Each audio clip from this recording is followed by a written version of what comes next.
My new book, The Great Pivot, talks about how we can create millions of green jobs in this country. It talks about 4 main challenges that our society faces and how green jobs are the answer to these 4 challenges. The first challenge is that there's a crisis in the world of work between outsourcing, which has been happening for decades, the gig economy, which millions of people are in, where they're stitching together a few part-time side hustles with no benefits, is leaving a lot of people pretty anxious and concerned about the future world of work. And then there's automation, which is just getting going.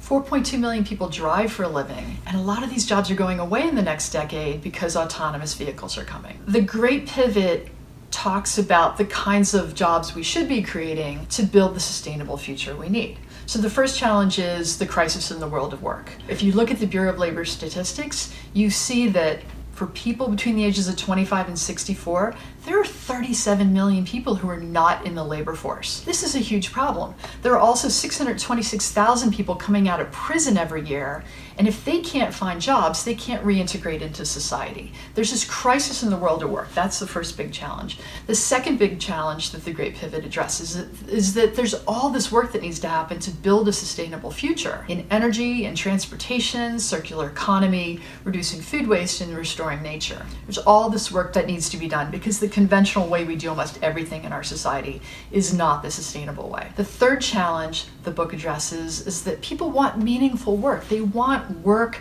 that gives them purpose and for which they want to get up in the morning. Too many people don't have that. The fourth major challenge is that the financial sector wants to help. They want to invest in building a sustainable future, but there aren't enough business plans, there aren't enough shovel-ready projects, there aren't enough funds for them to invest in. So the crisis in the world of work, the sustainable future we need to build, meaningful work that people want, and the financial sector wants more projects to invest in. The Great Pivot connects these 4 dots and helps us accelerate towards a sustainable future.